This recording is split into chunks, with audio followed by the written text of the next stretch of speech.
Bapak Ibu, ini mungkin bagian akhir dari pembahasan sholat khusyuk kita. Nah, urutan sudah ini mengikut kitab Ihya Ulumuddin adalah kisah-kisah orang-orang soleh terdahulu ketika mereka sholat khusyuk. Maka kita selesaikan. Pertemuan lalu kita sudah menyelesaikan bagian khusyuk dalam sujud. Maka untuk mengokohkan bahasan ini kita selalu mengulang ayat dalam surah Al-Mu'minun. A'udzubillahi minasyaitonirrajim. Bismillahirrahmanirrahim. Qad aflahal mu'minun alladzina hum fi salatihim khashi'un. Bapak Ibu, sesudah sujud dan dengan kedua sujudnya, kemudian ada pengulangan usaha khusyuk kita dengan jumlah rakaat, maka dia berakhir dengan duduk akhir. Pertama kita garis bawahi dulu, sunnah dalam duduk akhir menurut Imam Syafi'i seluruhnya adalah tawarruk. Tawarruk sudah sama kita ketahui, meletakkan kaki kiri kita di bawah kaki kanan kita dan kita duduk dengan pinggul sebelah kiri ke lantai atau ke tanah. Maka ini semua adalah duduk seorang budak, duduk seorang hamba yang menunjukkan sifat merendah. Sehingga yang kita pahami dari bahasa Imam Ghazali dan juga Imam Nawawi rahimahumullah, bahwasanya untuk khusyuk kita butuh duduk seperti ini, termasuk juga untuk baca Al-Quran. Walaupun memang di pembahasan lebih luas kita duduk dengan bagaimanapun, bahkan berbaring membaca Al-Quran boleh. Tapi kalau mau sampai kepada puncak merasakan, maka kita butuh duduk tawarruk. Karena itu adalah puncak dari merendahnya seorang budak duduk di hadapan Yang Maha Mencipta. Maka dari sisi ini, disinilah kalimat tasyahud dimulai dari at-tahiyyatul mubarakat as-salawatut thayyibatu lillah. Semua unsur tahiyat, semua unsur penghormatan, semua unsur pengagungan, semua unsur mubarakat, hal-hal kebaikan, semua unsur salawat penghormatan, semua at-thayyibat, semua kebaikan itu adalah milik Allah Ta'ala. Kesadaran ini semestinya ada di diri kita ketika duduk akhir. Nah, sebagian orang lupa di kesadaran ini di sholat khusyuk. Dia menganggap masih punya ruang kebaikan selain dari yang datang dari Allah Ta'ala.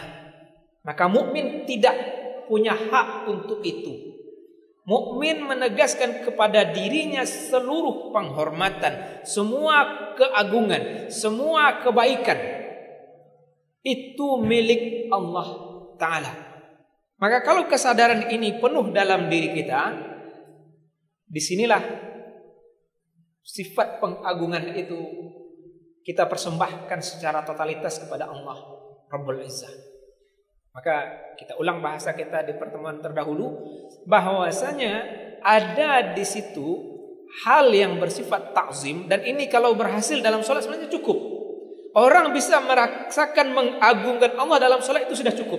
Kemudian ditambah bonus bagi dia sifat raja, harap dia akan karunia. Ditambah bonus bagi dia takut dia kepada siksaan, takut dia kepada Yang Maha Mencipta. Kalau tiga unsur ini utuh dia miliki, maka ruang sholatnya diterima karena khusyuk hampir bisa dikatakan niscaya. Maka di bagian ini memang totalitas kita mengagungkan Allah Ta'ala, menyadari seluruh kebaikan datang darinya dan juga miliknya. Nah, di sini pula lah kita mendapatkan syarat mustajab berdoa.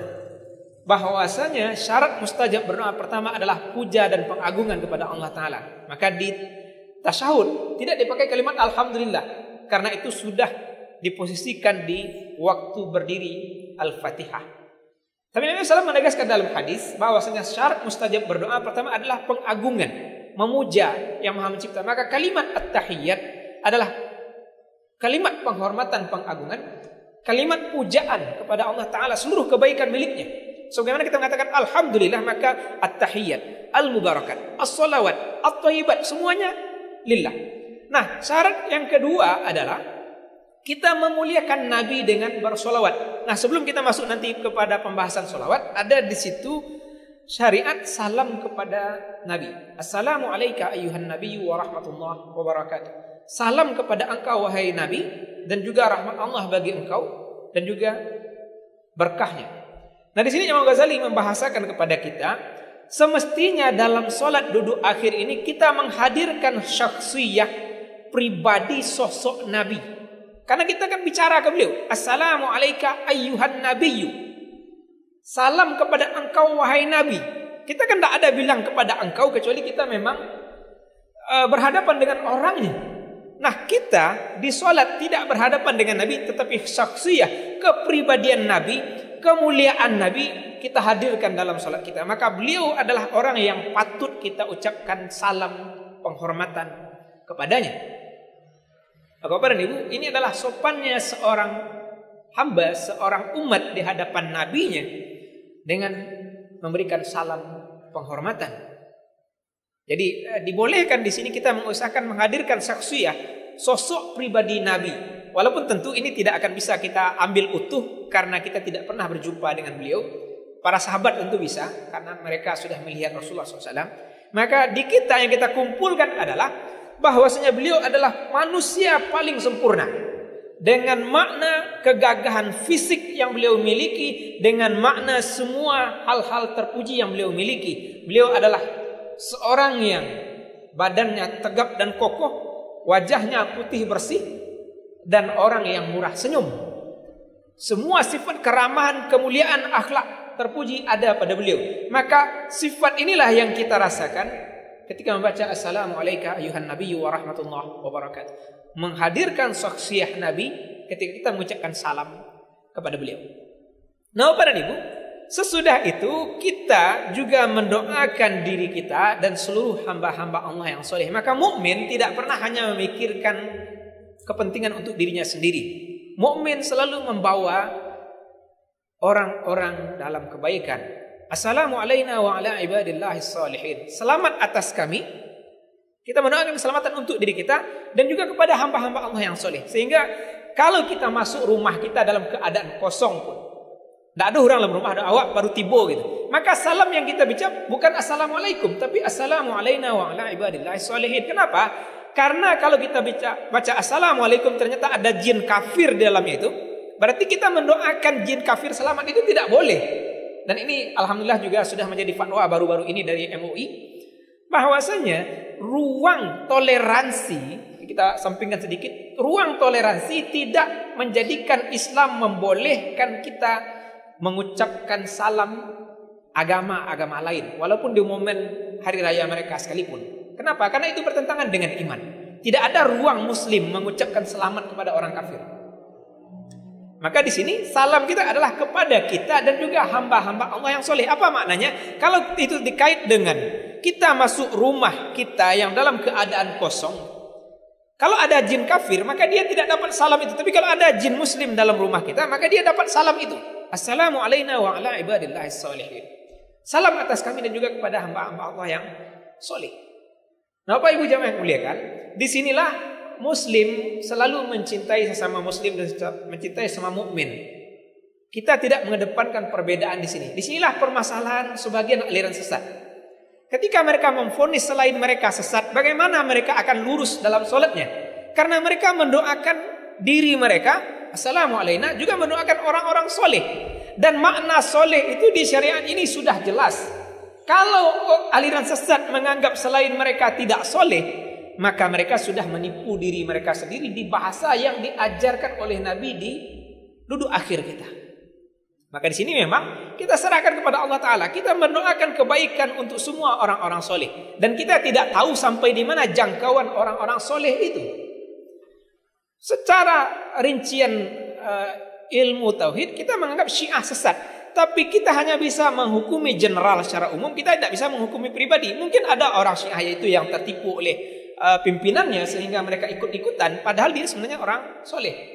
Maka di sini memang prinsip kehati-hatian dalam bersaudara, berislam, beriman itu sangat luar biasa dari para ulama.